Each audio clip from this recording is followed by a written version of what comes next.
Hello, everyone. Um, Welcome to my YouTube channel.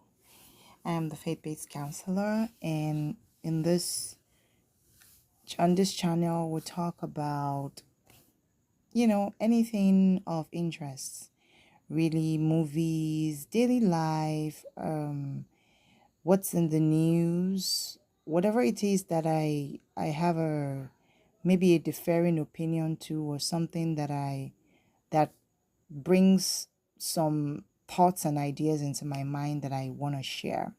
So today what I want to share with you is my thoughts on a movie. I do movie talks as well, where I talk about the movies that I have watched, what I've learned, what I've observed. A kind of literary review of the movie. And so, in today's movie musings, like I sometimes call them, it's the movie is Bigili or Bigil. Oh, Bigil, Bigili, Bigil, right?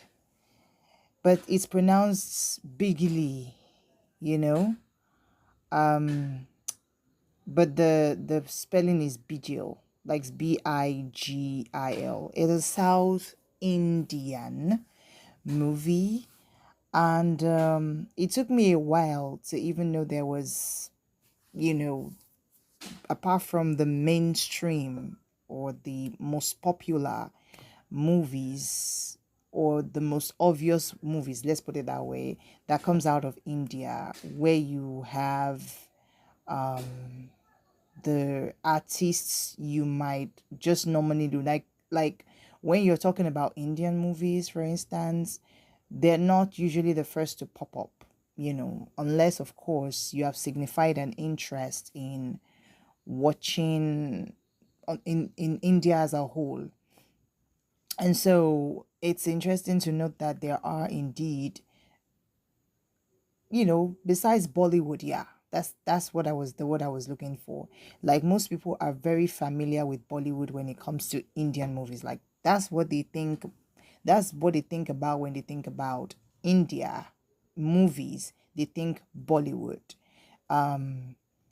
It's just of recent that people became aware that there are other movie industries in India that may not be as popular, but depending on your taste, I think South Indian movies are better because they are more realistic. Let's put it that way. Yes, they go overboard in some things for dramatic effect, I guess. But at the same time, you look at it and you're like, this is not even drama. This is more real life than anything else. Of course, the normal musicals are there. But you have a situation where the stories are more human interest stories. Let's put it that way. More human interest stories, more written for the people who, for South India, than written for the world. But look, I don't think there's anyone who can watch any of these movies and not relate, right? They're very relatable and all. So back to the movie itself. In the month of May, I watched it again, and it was the mothers. We had the Mother's Day in May, and we also had the International Day of the Boy Child. And that in itself, this movie embodies both. Although the story is boldly dedicated to all women, but I see a lot of positive influences of men, because the movie itself, Bigil, Bigili, is it's talking about a man who chose to be the hero of his community. Despite his losses and all, he just couldn't let go of his community. And that means that, in the eyes of the law, he was seen as a rowdy person or a thug, that sort of thing. And his father also had the same kind of label as well. But at the same time, I guess when it comes to the issue of defending yourself, if you're being attacked and you're defending yourself, from a person's perspective, you could be seen, especially if the person in defense of yourself, the perpetrator, the initial instigator of whatever it is looking worse than, like, is looking really, really bad.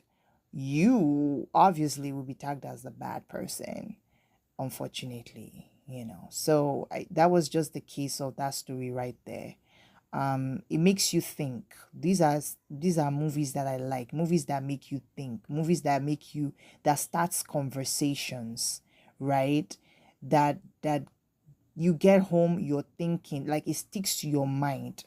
That's the thing about what I notice in South Indian movies. You cannot watch South Indian movies and forget, because you can think of many things that remind you.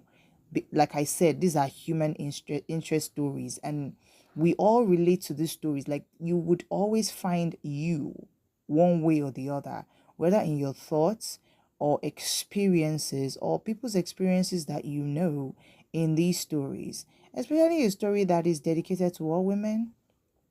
you know um let's see. So, yes, the story is dedicated to all women, but it's dedicated to boys as well. Um, because it's dedicated to boys. It's not just a woman-centered story like that, but women were heavily featured in it because you have Bigil, who, by circumstances he could not control, had to coach a women's team, a senior women's team. And it was an adventure. Let's put it that way, because a lot of things came up. There were a lot of people trying to sabotage his efforts, not just sabotage his efforts, sabotage the girls in also as well. And that made it a very interesting story. Like, do you give up and go home because you are being bullied by the bad boys? Or do you stay there and fight? Like, this is what I'm saying. Like, it brings up questions, a lot of questions. Like, it makes you confront things, you know if you don't confront it, it's going to stick in your head. That's just the truth. Like, until you make a permanent decision, positively, of course, based on the movies that you've watched, it will always stick in your mind. The story begins in a very interesting way, and I like the fact that it had all the elements of life in it. There was a lot of comedy, a lot of laughter. Like, before your every line, well, in the lines that are funny, before you are done laughing about one line, you've been hit with another. It was just, there was comedy in it. At the just at the very beginning, right? It was funny. But at the same time, you were made aware of the seriousness of the situation.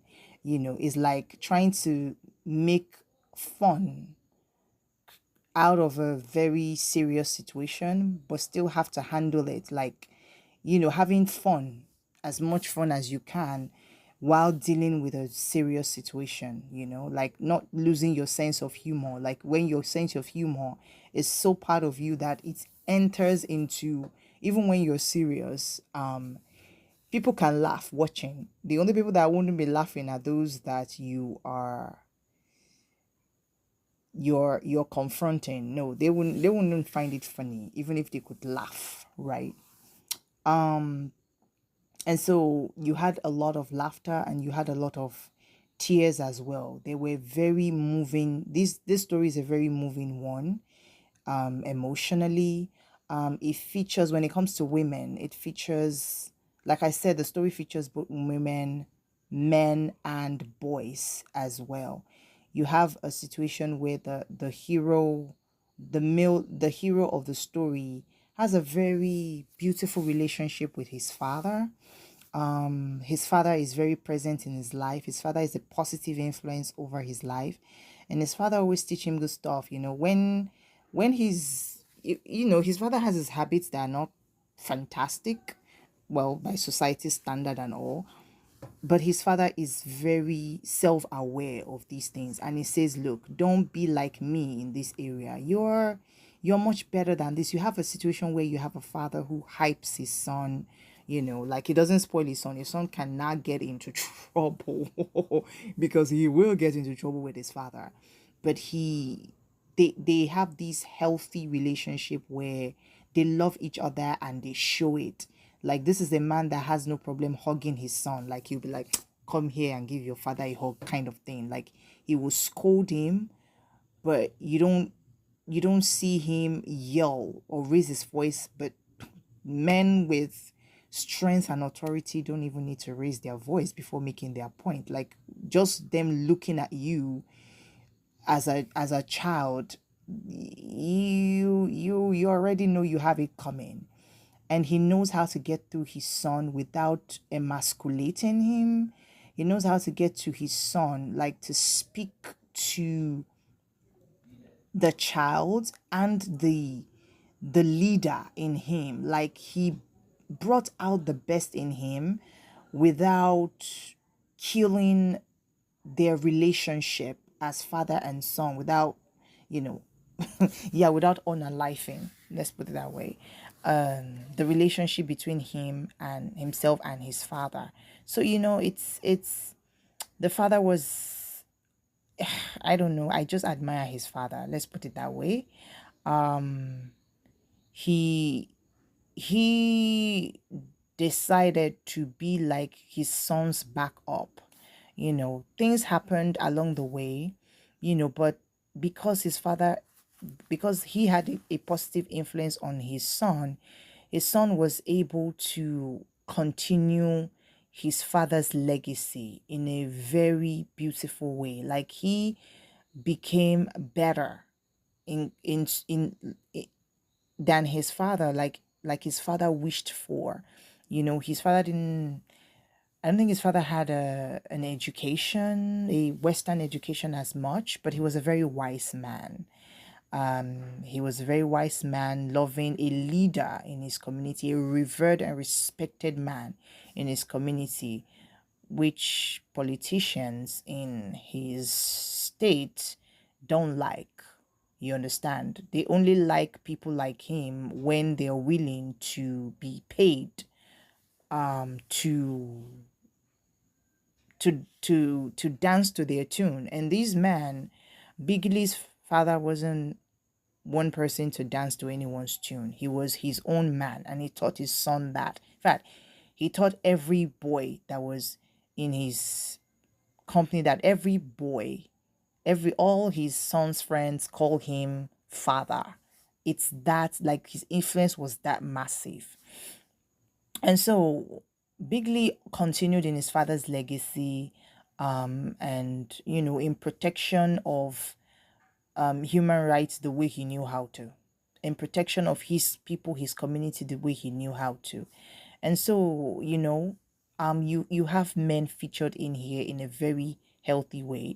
You have the bad guys being featured as well, and you have the good guys, good men being featured as well. And as it comes to the women, it begins, you get a feel of it in the oh Lord, apart from the women who were joining in the positive shenanigans, you had the women in the football team, who were from very different backgrounds, come together, for one purpose, one goal, literally and figuratively. And they faced despite the fact that they were in a sports women, their passion was sports, right? They were sports women, and they were using that platform. Some of them, that's their only ticket out of poverty, as a matter of fact. That was the only way they could avoid, being forced into unpleasant situations. And some of them didn't even need, they were doing well on their own, but they loved football. But at the same time, all of them loved football. They were very, very good at it. They just needed somebody who would guide them and teach them and protect them. These are women you could say they could protect themselves. I mean, to be a professional footballer, you go through a lot of training. So self defense is not the problem. Yeah, the problem is when you're dealing you against society. It just shows us that, you know, in a healthy way, we need men, you know, in a healthy way. But also, we are also shown an independent woman who is Bigley's, heartthrob. Let's put it that way. They met in a situation that was very interesting, where she was defending a young, frightened girl that had been accosted. You know how girls will get accosted, like, give me your number, give me your phone number. Why don't you want to talk to me? Who do you think you are not to talk to me? And it becomes a threat because a girl just wants to be left alone. Like, there are some girls that don't want to be noticed. In fact, a lot of women don't want to be noticed. But some bullies in male form would try to impose themselves on these women. And this frightened girl was there, and Bigley's girlfriend, well, she wasn't a girlfriend at the time. They hadn't met, but that's how they met. And she was she was really giving, like, she went at those boys fearlessly. She didn't look like the type, that could. Of course, I think she's in PE, so physical education.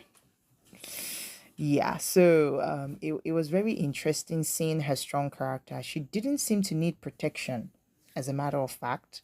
She didn't seem to need protection. It was the younger girls that needed that protection, and it was Big Lee that was, there giving them the guardians, like father. It was the girls learned to look up to him not just as their coach, but as their tutor, as their brother, and some of them as a father. And then you have a situation where the girls went through, what society imposes on women, and the accidents in quotes that happens to women because there are some men who feel insulted when you say no to them, and they retaliate brutally, right? And there is the case of where a girl, one of the best on the team, like, if those girls are not on the team, they're going to struggle, not because everyone else is not good, but because they're good um in their own way, right?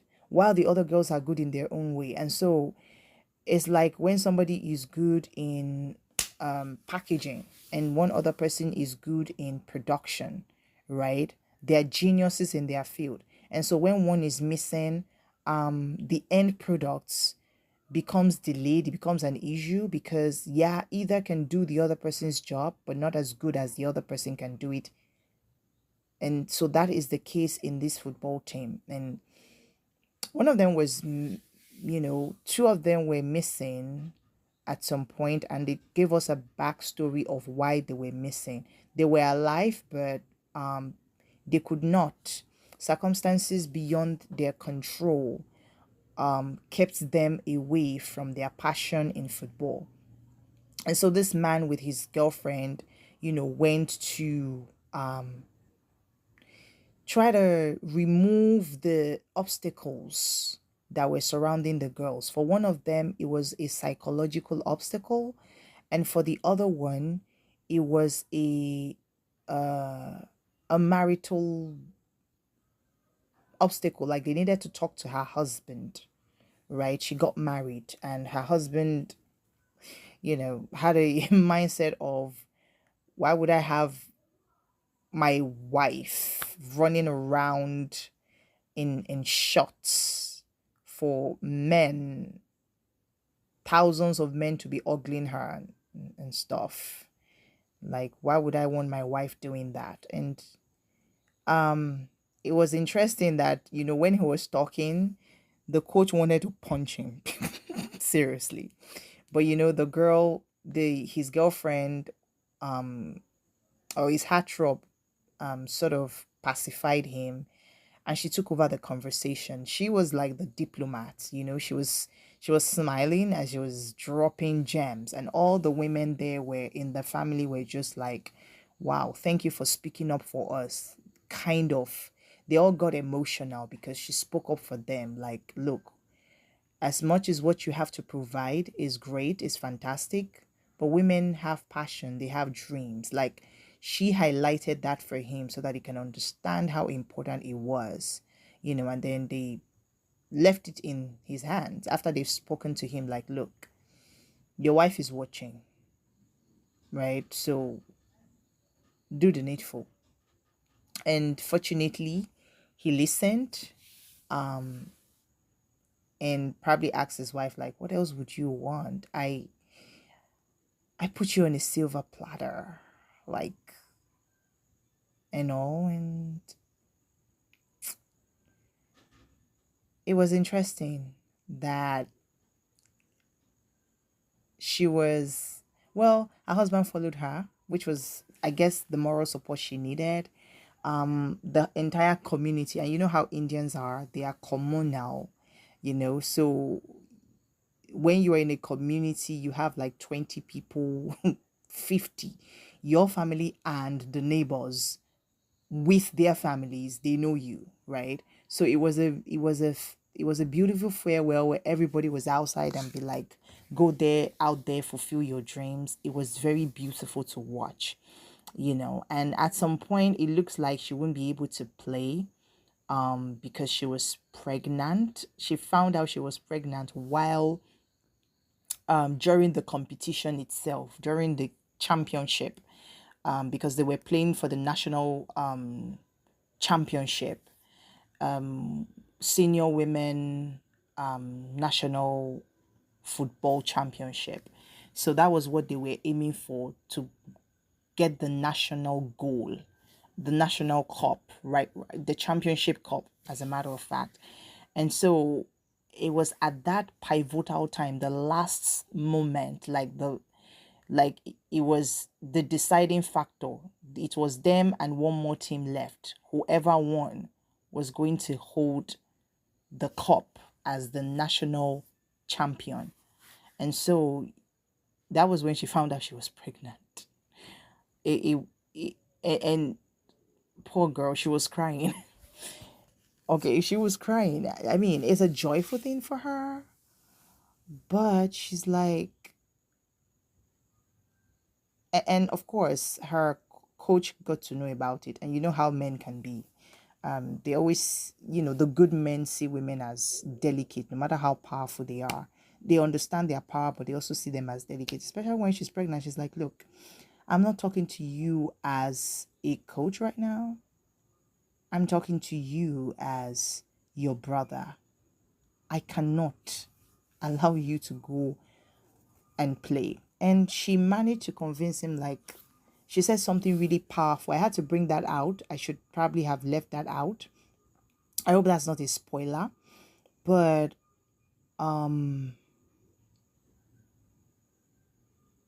there was something really powerful that she said. She said, my baby will not kill my dreams, and my dreams will not kill my baby.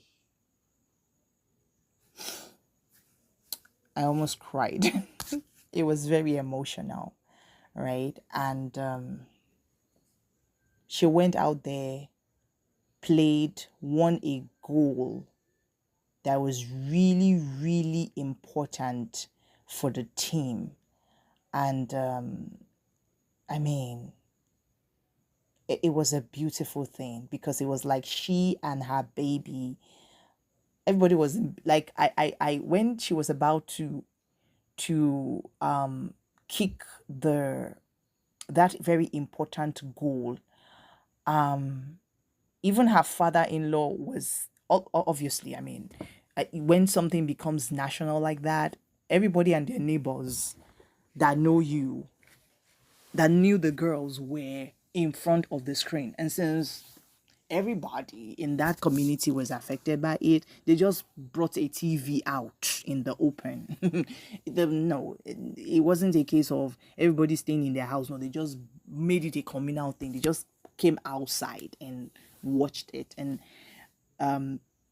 this married woman's married woman's family as well, they were there, they saw her on the screen. It was so beautiful.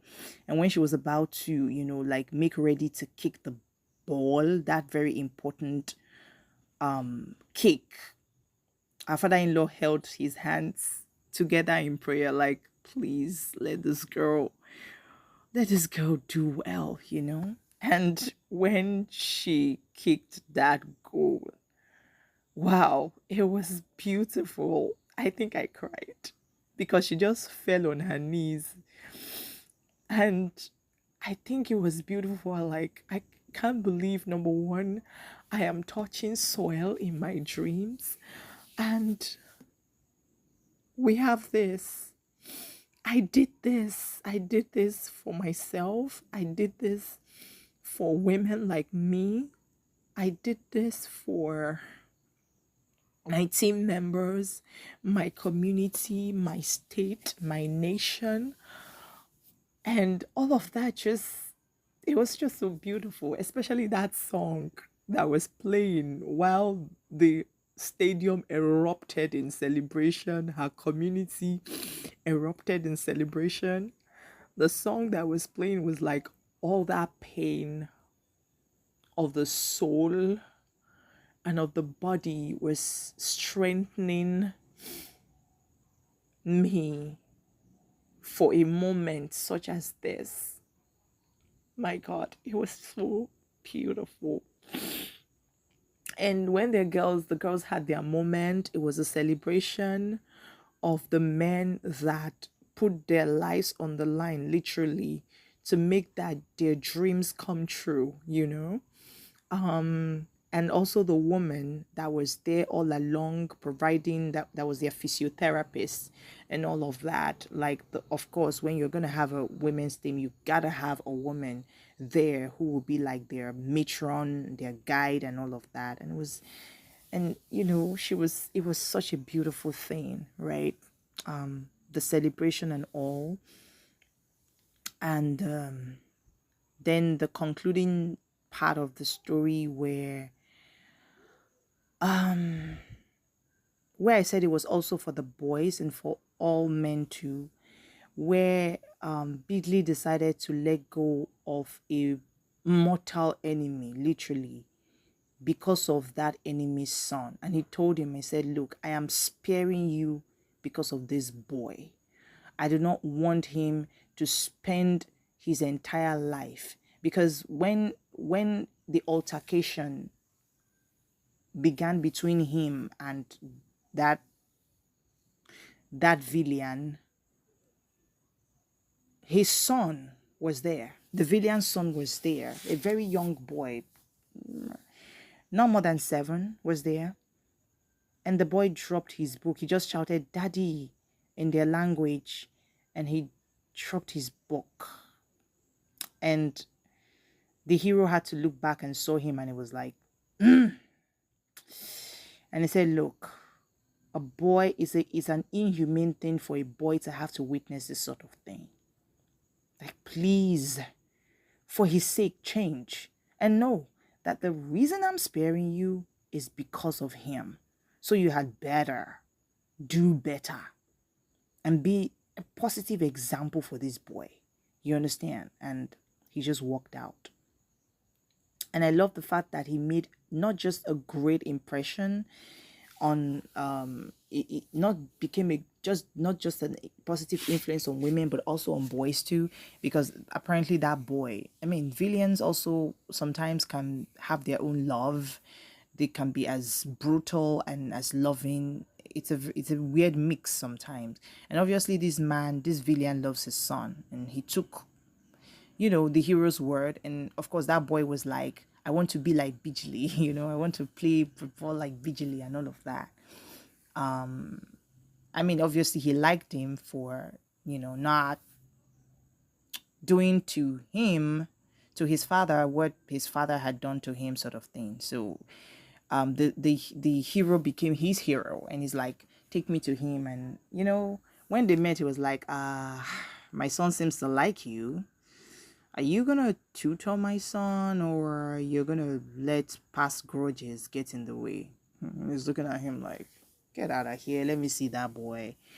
And it was like, hey, little one, who do you want to be like? Is he Messi or Ronaldo? And the boy was like, Bigili. And he was like, yeah, well, welcome to the team, buddy.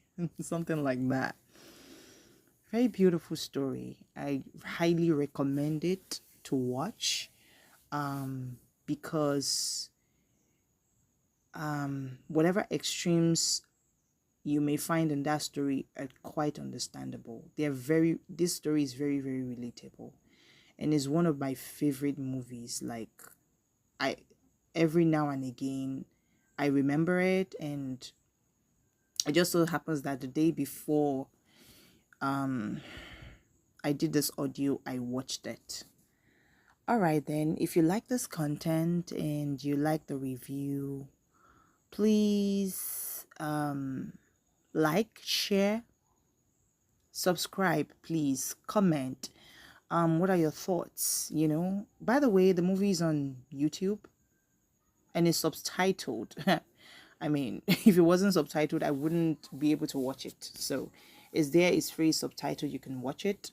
And share your thoughts on what I've just talked about, whether about the movie or the themes that I highlighted about the movie.